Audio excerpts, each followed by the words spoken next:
Basher Final Jason Jones from Mothership and Dirty South Soccer sometimes. Joe Patrick, 90% of the game, and Dirty South Soccer all the time is over there. Joe, scenario for you. You're 6'10. You're getting paid $36 million to be good at basketball. You have the basketball. It's an important game. You're 3 feet by the rim. No one is near you. Do you A, dunk the ball? Do you lightly drop the ball into the cylinder? B, pass it to the guy in double coverage? Go. That was the most outrageous thing. I'm too scared to do anything with the basketball, so I would pass it off. Erroneous, or I would, which is an obvious mistake and something that a person who's not very confident, especially in his free throw shooting ability, would do. Mm-hmm. Sounds like you are well prepared to join the Philadelphia 76ers. Congratulations. That's right. Congratulations. You would be well prepared to join the Philadelphia Union if you're like 30, 40 yards out, said, fuck it, gonna shoot. Don't care if I'm a center back. Here we go. And then you bounce it off the crossbar 3 or 4 times. I've never seen anything like that in my entire life. Oh my gosh. It was like, yeah, we for a second, it was almost hard to tell if it was in or not because it was just bouncing around so much. I don't think I breathed. I think like as the ball was bouncing up and down, I stopped breathing. You were hoping it would take that. You were hoping it would take that bounce, like where it reflects out, and then hope that it didn't go over the line. Yeah. Are you familiar? Because you're a Liverpool fan, and that shot reminded me of there was an old Liverpool center back named John Arne Riise, and he was famous for those long ones, and I loved him in like FIFA 04 taking them because you could actually make them back in the day, but Anyway, that was insane. And that's the second time Glezos may win Goal of the Year twice. Didn't he win it last year for the shot that he scored a golazo and then everybody forgot about it because the pandemic happened after? It was like literally one of the last goals before the pandemic in the last game before the pandemic. It was like the same exact type of shot though. But as soon as he did it, everyone went, "Oh, he did it again." You know, it's like one of those things that just stuck in your mind. Of course, not great. It's fun to talk about because it was freaking cool. But maybe not as exciting to talk about if you're an Atlanta United fan. Another 2 loss, another 2-0 blown lead for Atlanta United.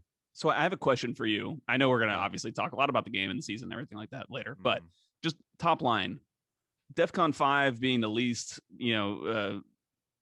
concerned about the season, DEFCON 1 being you're extremely concerned, most concerned. Where are you right now? Because I feel like the drop points are disappointing, but again, with the MLS style, it's like, you can make up for 2 drop points. But again, if you say that too often, then you aren't able to. So like, how much does dropping the points concern you? Not so much. Things happen. I'm most concerned that they didn't seem to learn anything. Yeah. That it happened the same exact way, essentially. Right? Like there were different variables going into it and everything like that, but things are going to happen. It's a dumb league. It's a league where like minimal amounts of things are separating teams from being really good and really, really crappy in most cases, right? And sometimes some dude hauls off and scores from 30 yards 3 times off the crossbar, right? But for Atlanta to put themselves in that position again with just some bad defending, on the first goal, same thing with Nashville, right? And to give them the opportunity to have something fluky happen again, that's frustrating, right? Because like you at least want the team to be progressing, and when they're not learning from mistakes, that's frustrating. In the overall grand scheme of things, I don't know. I think that depends on what your actual goals for this season were. Were they to return to total dominance and kill everybody? That was probably always unrealistic. Was it to comfortably make the playoffs? That was probably a little more realistic. And with that, I'm probably at like a DEFCON 3. Yeah.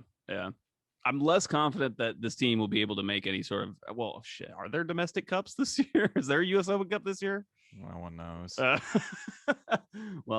Maybe it's a good thing that there isn't one, because I would feel less confident in Atlanta United's ability to make a run in something like that, just considering the way that they have seemed to drop points. And I gotta say, in the immediate aftermath of the game yesterday, I was kind of looking at both Phillies goals as flukes. Obviously, the Thunder Bastard and then the individual error by Guzan. But the more I've thought about it, it's like, yes, it was an individual error by Guzan, and look, you shouldn't have given up that goal, but you still left room for them to take that shot, and just leaving that little crevice opens up the possibility for something like that to happen. So Well, I mean, not only leaving room, but they left a guy wide open in the top yeah, of the box at yeah, zone 14, right? Like, yeah, and we yeah, know about zone 14 here on Five Stripe Final.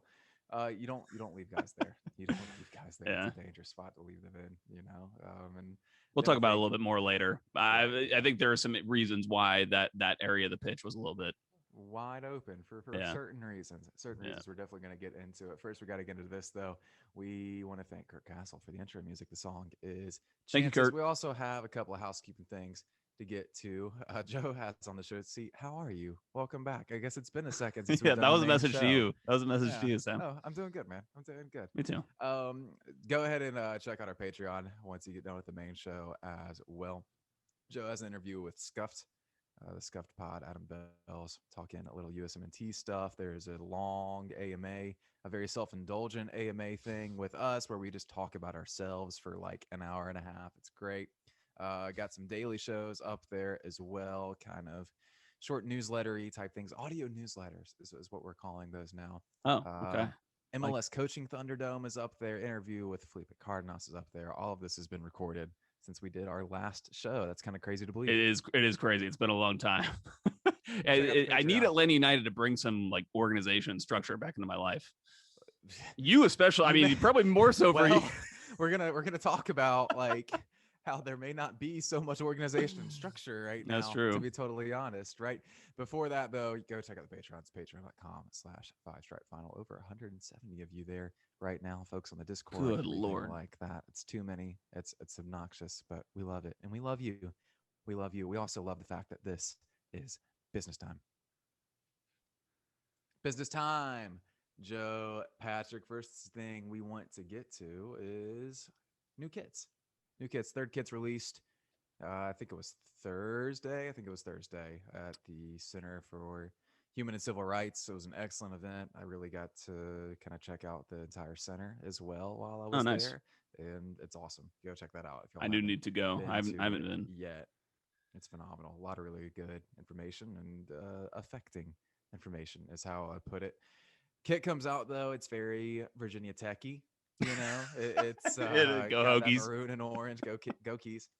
And the weird thing about that is that it almost looks more Atlanta United than the primary Atlanta United kit. Did you notice that at all? It's kind of has the Anything? striping. Like, is that what you're talking about? Well, Yeah. it just kind of looks red, right? Yeah. Like it just Yeah. looks more Atlanta United, I and liked that's it. I like the look of it. I like the look of it too. There was one issue though. There seems to have been a typo. I guess is what we're calling any kind of basic error now with the Hebrew on the jersey. They had messages in I believe 13 different languages. This message was supposed to read "Repair the world." Instead, it read because it was backwards. It was backwards. It was Listen, backwards because it wasn't backwards. If you Hebrew, you read it right to left. I cannot criticize a typo. I'm the last person that would be like throwing stones in a glass house. So, Well, but it did happen. there's a difference between like hitting the R key when you meant to hit the E key I and know. like doing an entire language wrong, you know. Yeah. Yeah. Which That should have is gotten checked. fascinating because I've talked about it before on the show, but the kit process lasts for almost 2 years. You start with Adidas very early on, and you go through this process, and you kind of pitch them what you want. You basically send them a mood board of like, here are 4 things we want this to be about, and so that can be colors, that can be themes, that can be anything. And Adidas takes that and runs with it. And from that point, you kind of work back and forth with Adidas to really settle on something. So somewhere along the way, this got messed up and it wasn't picked up. And that could have been as late as like when the dang thing actually got printed. Yeah. But still, it's relatively inexcusable, isn't it? Yeah. I mean, you might have more information or know more about this because you've studied this process. Yeah. Do you think that this one may have been like expedited more, gone on a quicker pace because it is like a third kit? They wouldn't have. I don't know if they went when they actually found out they were going to have a third kit. No, I talked to Darren about it at the Oh, event. okay. It seemed to be that same kind of 2 year Same timeline. process. Yeah, Okay. same general Interesting. process, right? Which is interesting because they chose to go, and full credit to them to this. They chose to go with that unity message and everything like that, even before the Before events of last pandemic. summer. Yeah. You Yeah. know, Yeah. so they were on it, and good idea. I love the idea. I think the general execution was good, but that's obviously something they're not going to be happy about. It's obviously something that you don't want to have happen, and it's unfortunate. It really is. Yeah, yeah, it is. But live and you learn, I guess. You do. They can only wear those for 5 games anyway. They weren't going to be a major part of what Atlanta United was continually putting out there on the field. So you can only wear the third kit for 5 games. It won't be around for long. If you got one, you have a collector's item with a little bit of misprint on it. There you go. There you go. Other news in the Atlanta United front office, World Chief Business Officer Katie Griggs has mutually parted ways. No, I don't know if that's actually the right terminology they use. Well, I believe they said they say she's leaving the club. Was she's that leaving the club okay. to spend time with her family and explore further options. But again, another front office member, a key front office member, leaving the club. It's been a weird year for that. The rate of turnover, I would say, is not necessarily normal. These things happen. It's strange to see it kind of come in bunches, but when you're Atlanta United, these things are a little more high profile. Maybe it does happen a little more, and we just don't really see it as closely. Yeah, and I think she take over for Ann Rodriguez? Was Ann Rodriguez in that role? I believe that's right. Before Katie. Yeah, yeah. Right. So, obviously, it's been a huge success, on the business front for Atlanta United since this club has launched. So it'll be a big opportunity for whoever comes in next. It's a big brand, probably as big as there is, probably Atlanta United and LAFC, Seattle Sounders, maybe the biggest brands in MLS. Should people be panicking about the turnover, Joe? What do you think? Not this. I wouldn't really relate that because this doesn't have anything to do with on the field stuff. This is all just kind of, again, the business side of it. To me, this is not. I have seen a lot of the kind of concern about the upheaval, but to me, this is not really relevant to a lot of that kind of upheaval that we've been talking about. Very relevant on the field, though, is the fact that Emerson Hyndman has torn his ACL. I believe it's his right knee that he's done this to. That's a big loss. We rag on Emerson, right? We talk about it all the time about his contract and how he can tend to disappear at times and everything like that. But that doesn't mean that him being absent is a net positive for the team in any way. It's pretty crappy considering that Atlanta United's midfield is already pretty low stocked. If I had to kind of put a word on it, right? Yeah. There's a pretty bare there. We haven't seen Mo Adams in a second. It's fun. Like that was the name. It's like Mo Adams. Like, where is he? Can he play? Can he play this week? Exactly. And when you're asking that, in a second, and neither of those would be options that you'd be like, all right, here we go. Right. The team is going to take off now. So kind of concerning that Hazeto was out again. It seems like he's always missing with injury or something. And that's unfortunate. And, I hadn't realized how kind of reliant that Gabriel Heinze has been on Emerson Hyndman. Yeah. I think that he had played, I'm trying to pull up the article now. He's played in every game in all but 7 minutes, I think, possible. Was only substituted once. So pretty crazy. I hadn't realized that he was kind of that central to everything that was going on. Maybe it is because of all the absences and stuff. But I mean, I think that Gabriel Heinze clearly has been drilling a core unit, and obviously Emerson was part of that unit. In the context of the league, maybe Emerson isn't near that top half of midfielders, right? But in the context of this team, he is obviously a very important piece. And so the team is worse off with this. And unfortunately, there's no financial relief coming either. He got injured a little too late, which, like, to be really cynical about it. But there's no sometimes the player gets injured early in the season. They're out for the year, and then you can put them on injured reserve and get some financial relief. That's not happening here. So, man, it's another wrinkle in what is already interesting times for Atlanta, and it was already going to be an interesting summer. Now, do you have to focus and go out and talk about maybe getting in a new midfielder when you didn't have that in the plans in the first place, right? Maybe you wanted to focus on the attack, but now you kind of have to focus on the center of the park. Yeah, definitely need to look at addressing it. I don't know if it moves up to your primary position of need. Maybe it is. And somebody asked about this, so we'll talk about it a little bit more later. But I mean, clearly, that's a ton of minutes that you got to fill. And I did think that, we saw yesterday, it seemed to me like there was a little bit of an adjustment from the team in terms of the way they set up tactically to try to use both George Bello and Brooks Lennon depending on what side of the field the ball was on, those wingbacks were coming inside to almost play as another midfielder to try to give a little bit of support. And, both of those players are more attacking players that want to take the ball and turn up field, which is what you want out of somebody in that role. So maybe that's something that Gabriel Heinze does. It's a creative solution. It's not necessarily the conventional thing to do, but I like it. I thought it was working pretty well. And I thought that especially early in the game before Philadelphia had really kind of figured out what they were doing, it caught them out a couple times and created a couple opportunities for Atlanta. Created a couple opportunities. Atlanta had trouble finishing those opportunities, though, largely because Joseph Martinez is gone from the team. He's with the Venezuela national team for Copa America, but appears to have tested positive for COVID. We understand that Joseph has already been vaccinated. So we imagine, we can't say this for sure, but we imagine the symptoms are very, very minimal. He's at no real risk or anything like that, but we don't know how long this means that he's really going to be gone. We knew he was going to be gone for a pretty decent long time anyway, unless Venezuela finished 5th in their group, I think is how this works, which doesn't seem likely. So could be a second. Could be a second. There's photo evidence of Joseph being vaccinated, so I think we can be rest assured that he's not dealing with anything serious. I did inquire to the club about if they knew anything. Photoshop. Cancel all fake. But they just said the information is light. I don't know how much exactly they know. They probably know, but it's probably not a big deal. A lot of that's private, so I don't know how much they can actually even share anyway, which might be the deal. But I think we can be rest assured that he'll be fine. Again, you just hope that it'd probably be good for him to come back with Venezuela while they're still out there.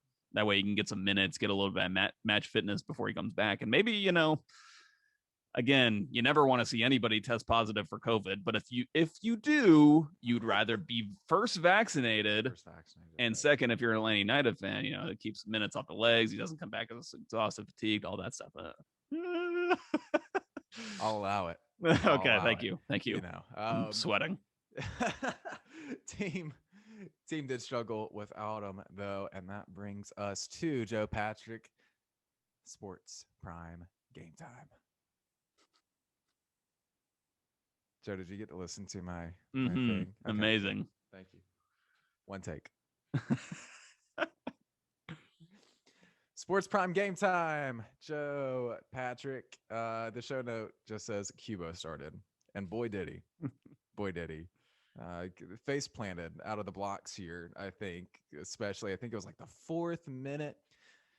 Great little press break from Atlanta United. They outlet and find Brooks Lennon on the wing in space. He plays in a cross. It gets over and past the first defender right to Cubo Torres, and it hits him in the face. It was the press box laughed. That was the reaction. We did. That was the reaction. I mean, it was ugly. I laughed and tried to hide under my desk in front of me because I was just secondhand embarrassed. It's one of those times where you feel bad for the player who's out there. It's like, oh my gosh. But I mean, when I walked into the press box, I had not seen the lineup, and you were like, and I think I had asked you or something, and you were like, have you seen who's starting a striker? And immediately with you saying that, I just knew what it was, and it was not good. And I don't understand why Gabriel Heinze chooses to select him.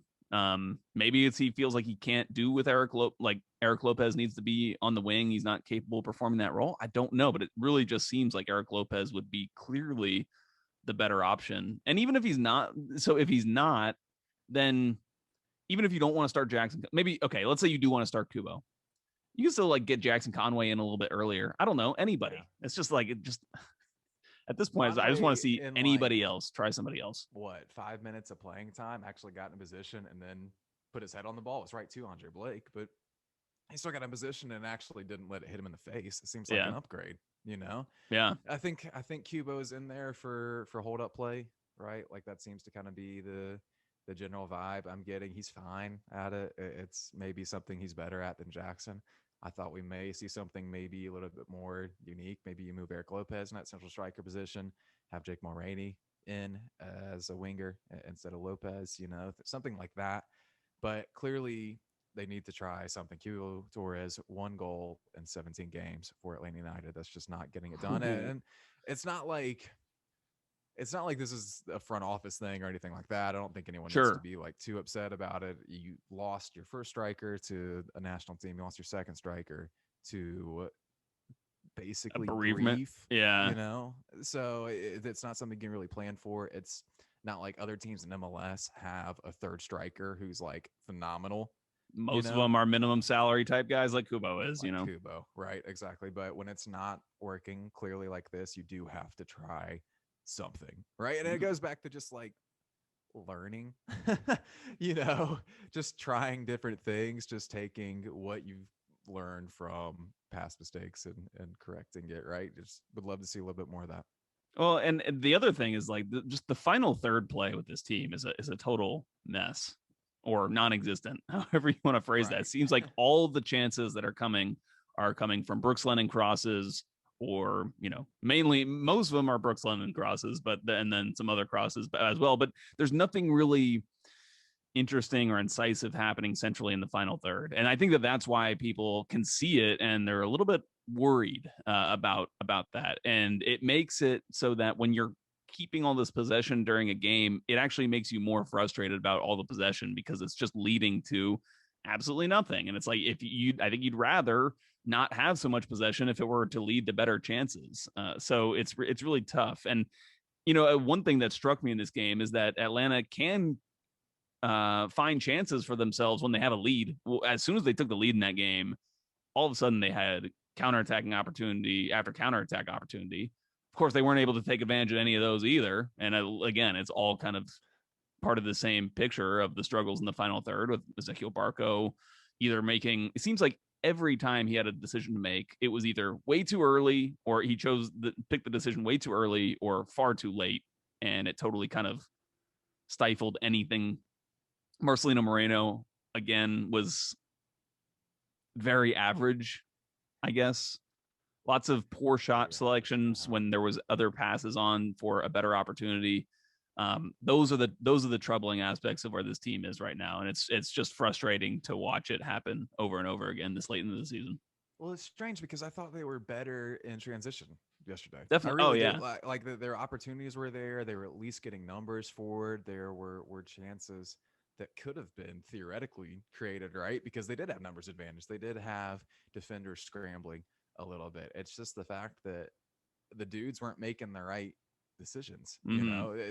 Total Football sent us a bunch of screenshots last night from like really He was poorly like considered madman shots. on a rampage. Exactly, like Microsoft Paint, like circling three open people as Ezequiel Barco He's like smashes a it's ball into always four it's like the people. Always Sunny. He's got printed out pictures like posted against the wall.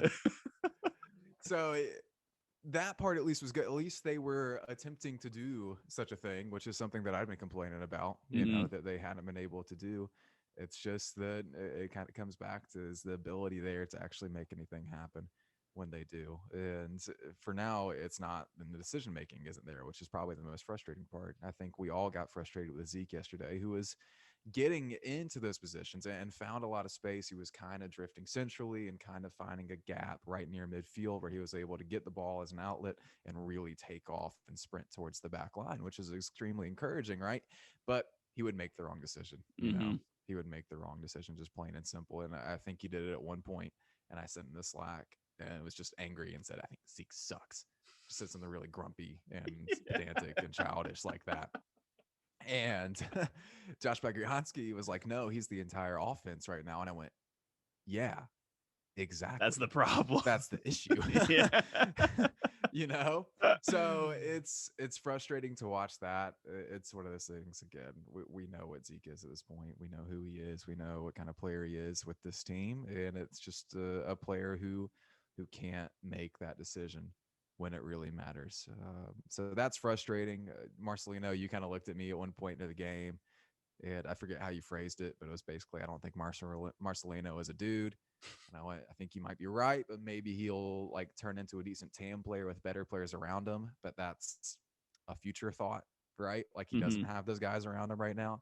So right now you have a bunch of guys struggling, struggling in the final third to really get things together. And I don't know where that changes until the personnel changes, right? Yeah. No, you mentioned Marcelino Moreno. I wonder if he is like an Emerson Hyndman type of player, or he would be more suited to that role. The thing is that the data has shown that he loses the ball quite a bit because he attempts a ton of dribbles. Marcelino Moreno does. One of his favorite things to do is try to dribble past somebody, and he's actually very good at it. But generally, it's not a low risk attempt. Like winning a dribble is pretty tough. But I do wonder, he does seem to have a tendency to like pull back and be just more reserved than I want him to be. So unless he's like in the box, then he's taking a shot that he shouldn't be taking. I wonder if he might be better in a more reserved role. I will. One other thing that you mentioned was that like the counterattacks actually looked good up until the decision. And I think one of the reasons for that, you got to give credit to George Bello and Brooks Lennon. And it was really interesting to see what they were doing. Part of it is the way they were positioned. They were so central. We talked about them almost playing as like a central midfielder at times. And there were like there were 2 or 3 times where I'm like typing on my computer. I look up and George Bello is just sprinting down the middle of the field with the ball. Something I don't know if I can recall seeing before, but I don't hate it. One, and it led to a chance, was when George went straight down the middle, and then I looked at someone running on the left and went, "Wait, who is that? Oh, it's Brooks, the right back." Cool. They were just going wild. Sure. Yeah. It's weird because normally like a wing back role is a very kind of structured role where you're just kind of on the touch line, providing the width. You have very structured passes that the coaches would want you to make, but these guys are just kind of going all over the place. And I think it is causing other teams a little bit of difficulty tracking them around and trying to figure out exactly what they're going to do. And honestly, like when George Bello takes a shot, I'm not displeased with it because I always feel like he has one of the best chances of actually scoring. I just had a thought, and it's somewhat upsetting, but is it a bad thing that they're being asked to do this? Because maybe there's the thought that they are the only people going forward that can right now. Maybe that's concerning. Maybe in a world where this team has a little more attacking third prowess up top, right? Like they aren't being asked to do these things that are more of a addition to the weapons rather than the entire weapon, right? I don't know. Something to maybe think about, right? It is interesting they're being used so well or so interestingly, and I'm not sure that's a good thing necessarily. Yeah, maybe not. Probably doesn't speak well to the rest of the team, or especially the attackers, that they're kind of required to do that kind of thing. But do you remember that thing I always think about at MLS's back where they had the mics on the managers, right? During the huddles, during the water breaks and everything like that. And Frank DeBoer is basically like, all right, get the ball to George. As like the 17-year-old, and they couldn't figure out what to do. Things did not go well at MLS's back, just so everyone knows, right? But that was the option. That was the option they had. Yeah. So that's frustrating to think about, right? When George could be doing other things. It's frustrating to think about because it feels like there is so much talent in, I guess, what you would call that back five with Santiago, Anton, Miles, Brooks, and George. And it's made even more frustrating by the fact that they seem to be really, really, really talented up until about the 80th minute of soccer games. Yeah, definitely. I mean, we'll talk about that a little bit later because I think we have some questions about kind of at the ends of the games. Unless, did I put it up here? No. I think this team is having a problem. It was okay. Let me say it like this. This seems to me like a team that drills very hard in training. We've talked to players about the whole build up. Tata Martino was very strong on that. That's all they did. And I feel like that's still probably a lot of what they do is trying to drill down that kind of more broad philosophy and some of the things that they need to do at the back to build up the play. But I don't get, and with a core set of players, but I don't get the impression that this team is able to adjust very well to things that happen on the fly. Gary Smith in that national game put on, just like threw on strikers essentially. And the team didn't really know how to deal with it. And I feel like this team is not set up to adjust very well. They're very good at being able to execute the core, the core competencies that they have. But then once they have to start adjusting for things like that national game, or obviously the game yesterday, when they did change the shape and they well, not the shape, but they adjusted some of the personnel within the shape. They just weren't able to execute the way that they have shown when they start games. Correct me if I'm wrong, but I think we've been told by former players that Tata Martino was one of the best in-game and second half Yeah. adjustment managers they've ever I think played was under. it Parkey that said that? I think Probably so. probably everybody I has think, probably yeah, said something like that. exactly. Exactly. But I think that's the case, right? And so maybe when you don't have that, and maybe Gabby can be that, but he's maybe not as experienced as Tata, you know? Maybe this is kind of what happens, right? Like you lose these adjustments that make things kind of click at the end. But it's something that you have to learn, right? Like you have to Mm-hmm. learn how to kill these games off, right? You have to understand that when you're up to nothing, that you can't just shut down. And it's again, that's the frustrating thing right now is to see that. And we'll explain a little bit more about why we think that happened, I think, in the questions, like Joe said. But either way, it's something that needs to be corrected. And I also wonder if, again, going back to those guys, I wonder if having a guy like Parkey, a guy like Jeff Lorenowitz, two like real veterans who know who are very tactically astute, can help organize the side. And even if it's not exactly what Tata was telling them before the game, they just know the adjustments to make, the proper things to do on the field that's going to prevent goals, whether the coach told them to do it or not. And I just wonder if maybe there's that same amount of, I don't want to say leadership, because I don't think that there's necessarily that lacking, but just that veteran know-how to get the job done at the ends of games. So it'll be interesting to see if they can improve in that. I mean, they have to get better in these situations if they want to make the playoffs. Yeah, no, something to consider is that the oldest player on the back line, it's one of Who the is? center backs, but they're all 24. Oh, right? Yeah. Brooks is Yeah. 23. George is what, 19 now? Yeah. And Santi is 21. So it's a lot of youth. And it's not even, It's a yeah, lot of youth it's there. youth. Yeah. And not even a ton of experience. Like Miles is 24, but he's been playing in MLS for 3 years. Yeah. So it's not even like he's been around for as long as some guys could be. So it'll be interesting. I want to.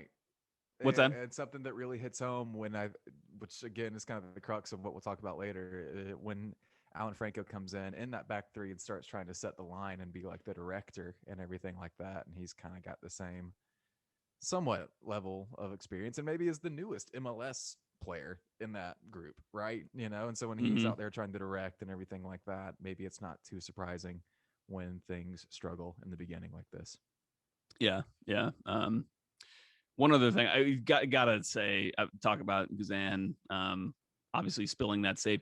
You gotta give him credit. He basically saved a goal in the 17th minute, and that's honestly the kind of save that he's capable of making. But it's really hard to look past the big mistakes. It seems like, especially this year, he's made a few, and ones like those that happened yesterday are going to cost Atlanta. That one clearly cost them points. It's frustrating to talk about because it's like, what are you gonna do? Exactly. Right. It's like, well, nothing. Yeah. He's going to be the This is goalkeeper the next time and reality, he's going to have the same challenges. Yeah, and exactly.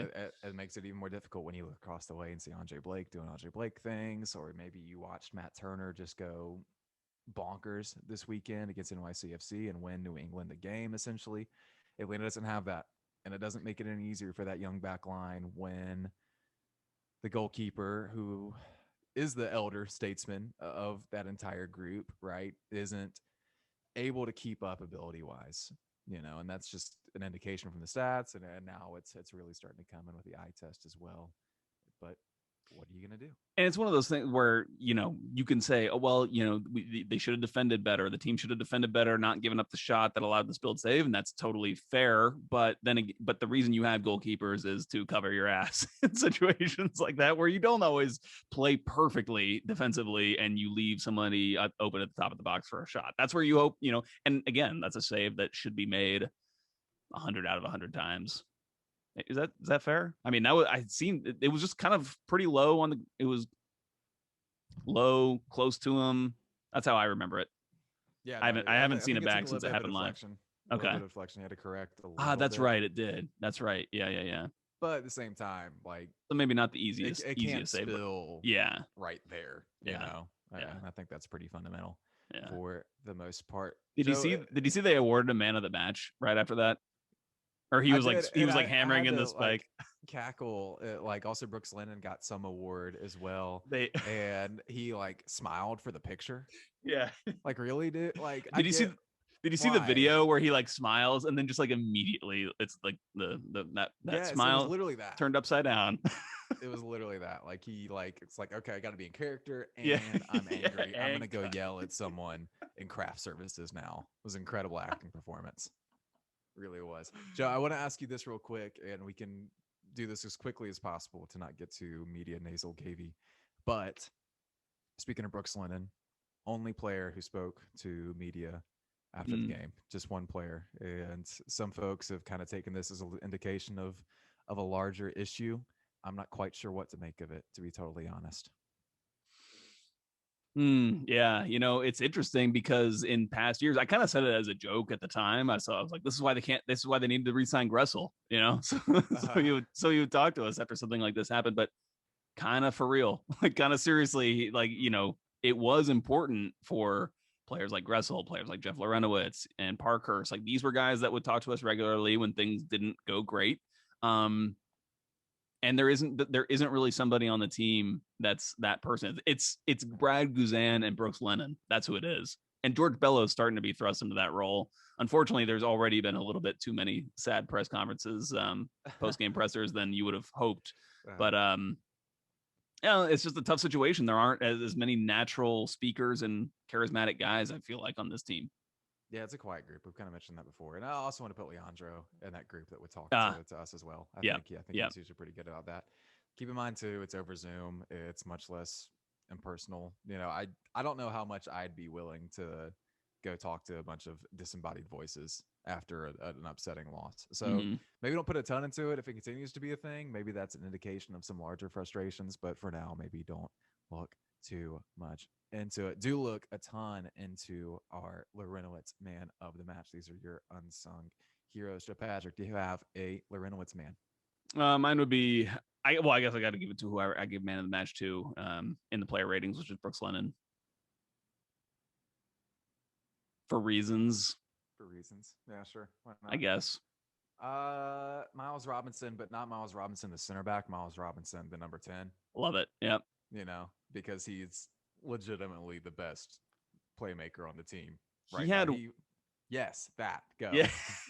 He had one pass in the first half that was like he like slipped it vertically to Brooks Lennon. He may have had two of them, but there was definitely one where people in the press box were like, "Ooh," it was Well, really nice. the one that stuck out for me was the one where he started dribbling around people and then got around the dude near the touch line, cut inside, and then played a ball into space into the 18-yard box that was phenomenal. It was the type of vision that no one else on this team god dang has right now. And I remember it because I literally looked around to see if anyone else was looking and was like, was that Miles?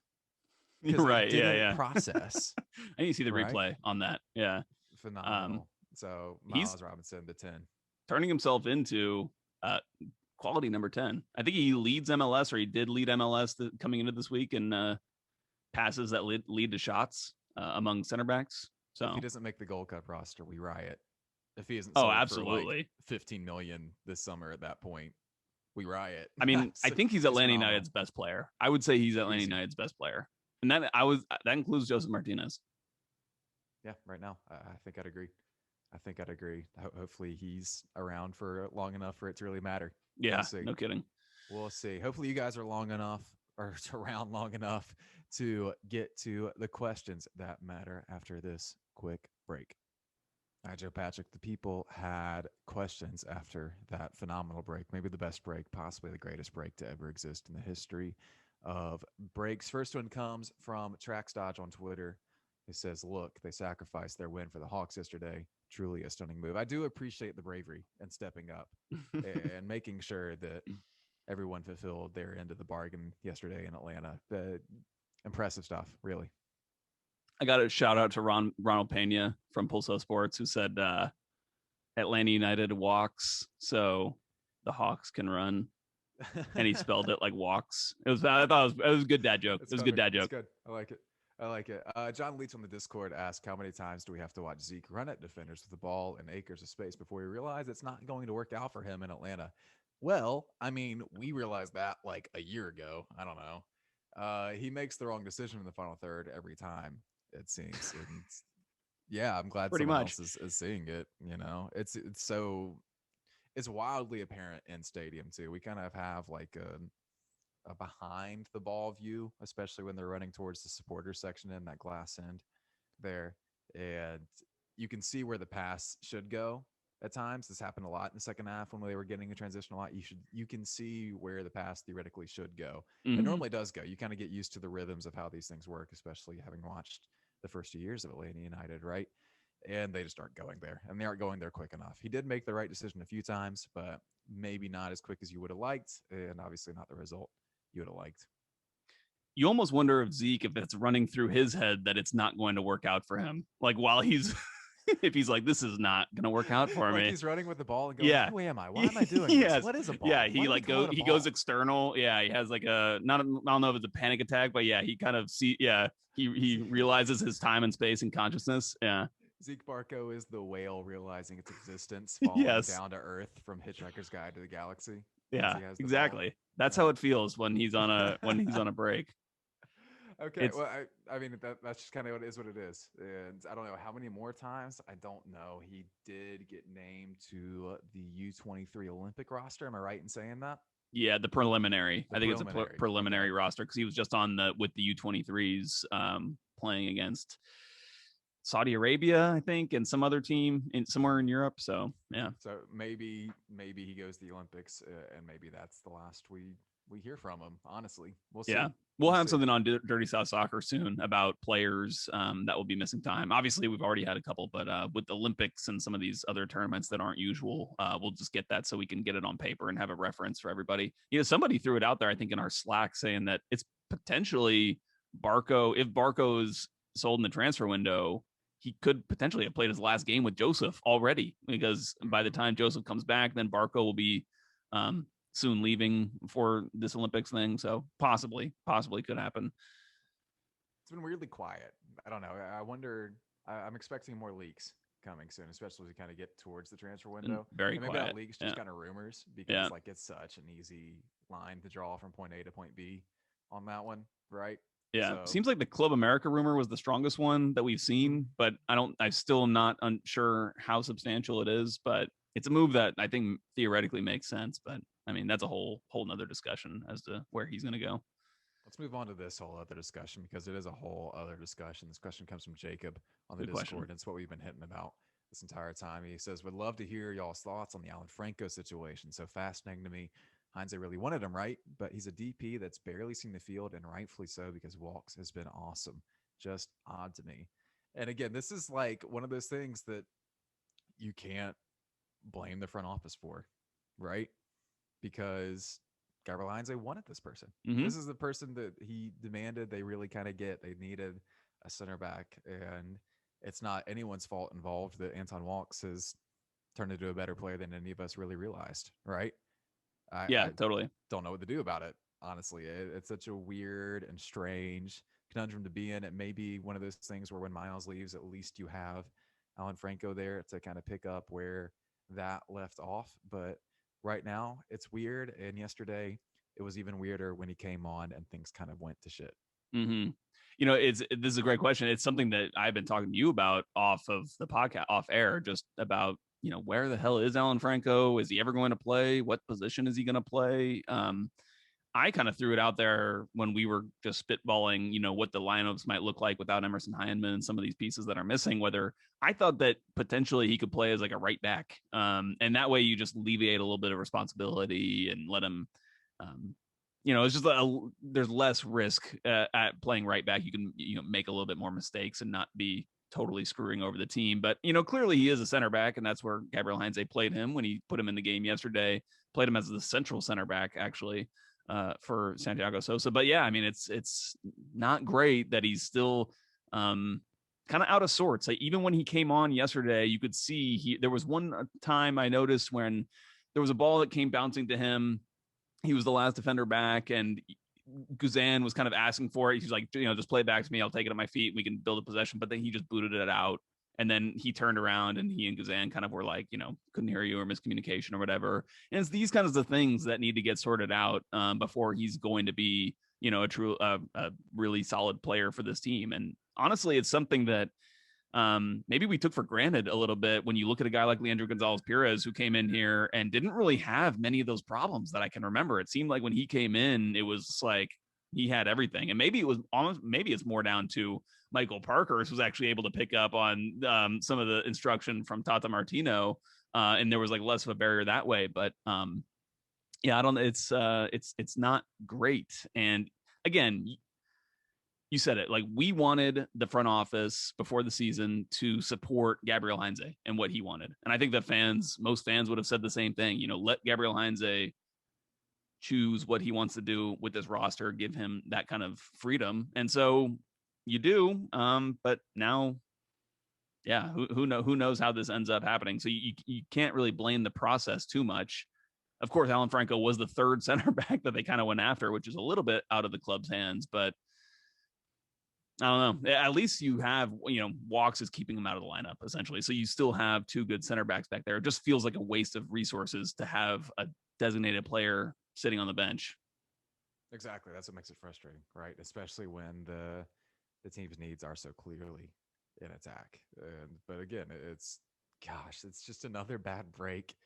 There's just been so many little bad breaks and some big bad breaks for Atlanta this year. It's been a rough year zero. But let's talk specifically about what went wrong yesterday when Alan Franco came in. When Alan Franco comes in, Franco Ibarra comes out of the midfield. They shift to a back three. Sosa moves up into the midfield a little bit.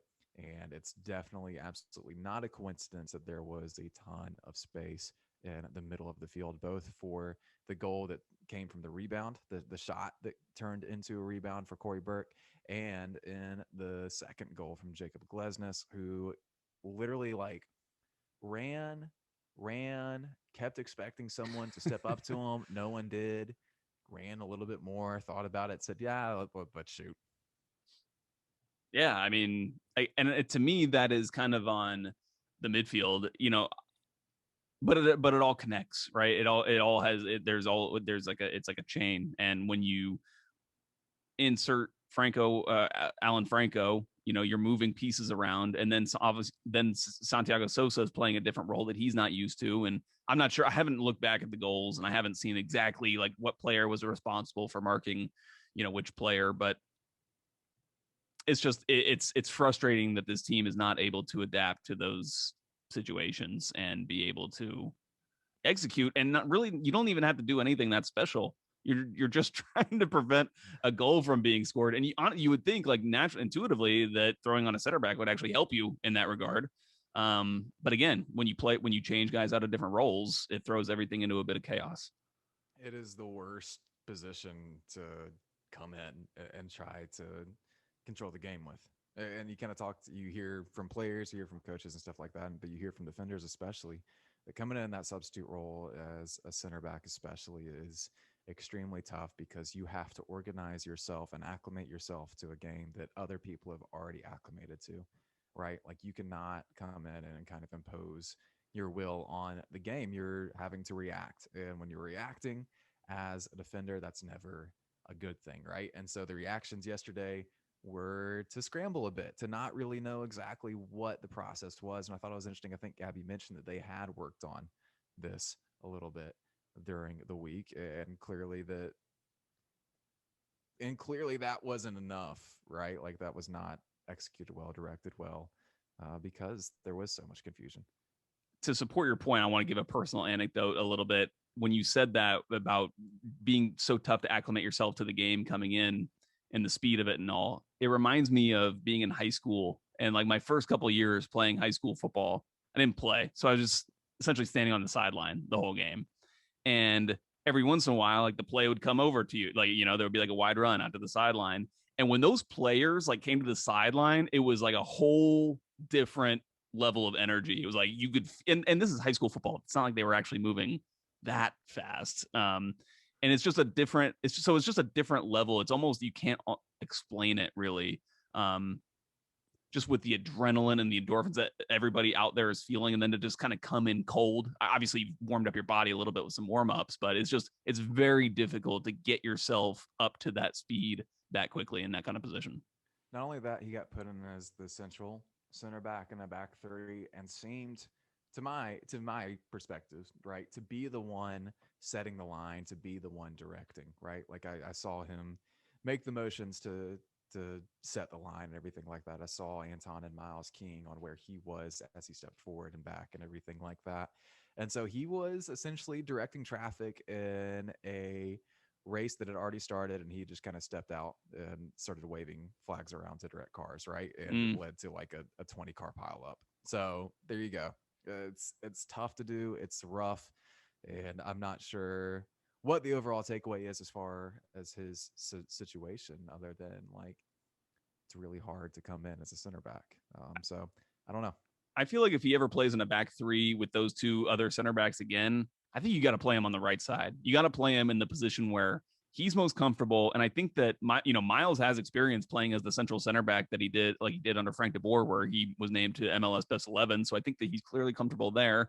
We've seen Miles Robinson. He's improved as a distributor. He actually also has one of the highest success rates, maybe the highest success rate in MLS in long passing, which is a kind of vital for that role in possession. We've seen Santiago Sosa do it all the time, spraying those balls out to the wings. And so I want Alan Franco to play in a position where he is most comfortable and where he honestly like doesn't have to really do anything like what you were just talking about in terms of like directing the back line stuff. That's not where I want a brand new player to this team. I want the players who are doing a lot of the communicating and things like that. I want those to be players who have been here and know exactly what they're doing. Guys like Santiago Sosa, Miles Robinson, Anton Walks, whoever it is. It seems like the wrong move to put a guy like Alan Franco in that position. It's one of the reasons why I said maybe you play him at right back, just because he's kind of not so much responsibility is kind of thrust on his shoulders, and he can kind of acclimate himself to the game, to the team, to the league, all that stuff. He needs game time, though, I feel like, to get himself used to everything. Yeah, it's a conundrum. It's a mess. It really is. But we kind of have to hope that it gets sorted out.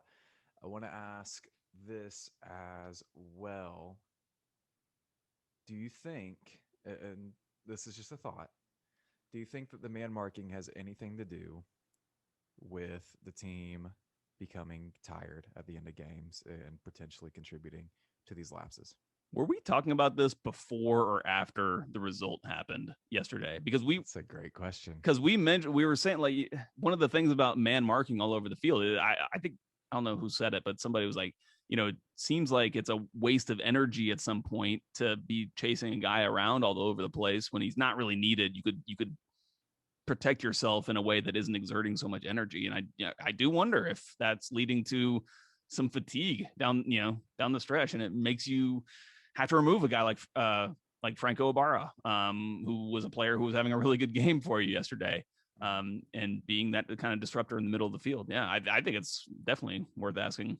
To clarify, that's kind of what's happening in the midfield for the most part right now with this team, is they are picking up guys in midfield and man marking through it and having to run up and keep up with them and expend energy. And then you get to the end of the game, and the Glesnes goal is one of those classic man marking goals where a guy just gets free and other people have other responsibilities, and there's a whole lot of space to run through. You'll kind of remember maybe the famous Jordan Morris goal against San Jose last year, where he just kept running and kept running and kept running, and no one really was able to pick him up.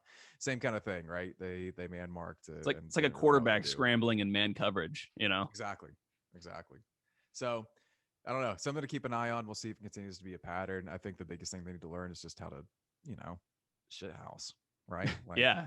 Just the dark arts. Yep. Just kill a game. That's all they need to learn how to do. It shouldn't be that difficult to hold a 2-0 lead. I think we kind of addressed all of the questions all at once there. A bunch of people were asking questions about this. I always want to give them shout outs. Chris H from the Discord, The Life Aquatic on Twitter, Niall Faruqi, who's on Twitter and as a patron. Rubio Slim asked about the substitution. So yeah, thank you guys for sending all those in. It's definitely something to keep tabs on, and the team's going to have to figure out how to integrate Alan Franco into this team.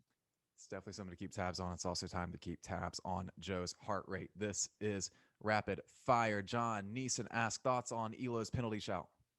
I'm fine with it not being given, although it was close. And I think did Heinze say they didn't look at it on VAR, or just maybe VAR checked it and just didn't VAR think it was a checked penalty? it I guess. and Yeah. nothing doing I guess there. they check everything, but He caught him pretty heavy. I don't know. It seemed kind of 50-50 to me. didn't he kick the ball out of bounds pretty quickly as he was getting caught? Is that what happened?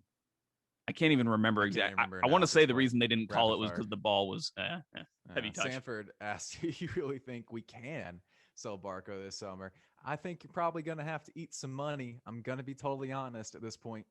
Yeah, it was a good question. Really good question. I think that should they I think that they should eat money to get him off the books. I think that would help this team. Jose Barrios asked, "Why has the team not moved away from Bocanegra in his signings?" You put this in rapid fire. How do I answer this succinctly? He did a good job the first time around. Maybe he can do it again. He's still under contract. I don't know. Yeah, we need to do a show where we just literally look at every signing that's been made, assess a grade to it or something, and then try to come to some conclusion. But why have they not moved away from Bocanegra? Is because he's got a contract that ends after this season. So maybe they will after this season. Maybe they won't. I guess that will tell us a lot about what they think about him. Who knows? Johnny Drama asked, "Do we even have a player on the team who can hit a banger like that?" What does this mean? I don't want to say this. I think that was I think that was from an emoji. I think that automatically woozy face. Oh, I thought he was calling him a woozy face. I was like, this is probably something that's not appropriate. I don't know what this is. It's an emoji. There we go. Could anybody hit a banger for Atlanta? We already did this. He hit like the same shot. That's true. A lot more clumsily. He did. Yeah, it still went in. Pierce asked, most pressing need this summer, new 8 or winger? I think it's the wing. I think it's still the winger. That final third is a mess. Bart asked, which Kevin Huerter shot in Game 7 against the Sixers was your favorite? Mine was like this little fadeaway he did near the baseline that I was like, that's a stupid shot, and then it went right in. Mine was the cross leg step back 3 at the top of the arc from I think it was like at the end of the second half or the first half. Gorgeous. Shout out Red Velvet. Shout out Rapid Fire. That was Rapid Fire. Joe, any final thoughts before we get out of here? When's the next game? Wednesday. Hopefully it's better than yesterday. Need to get this taste out of my mouth. Yeah, well, go check out the Patreon. I'll have a preview up for NYC FC. They've been struggling somewhat, but they've been playing a lot of really good teams. They kind of ran into Columbus and NYC or in New England and LAFC here over the last few games. They're a really good team. I don't expect good things to happen in that game, to be totally honest. So check out the Patreon. It's patreon.com/5stripe final. Joe?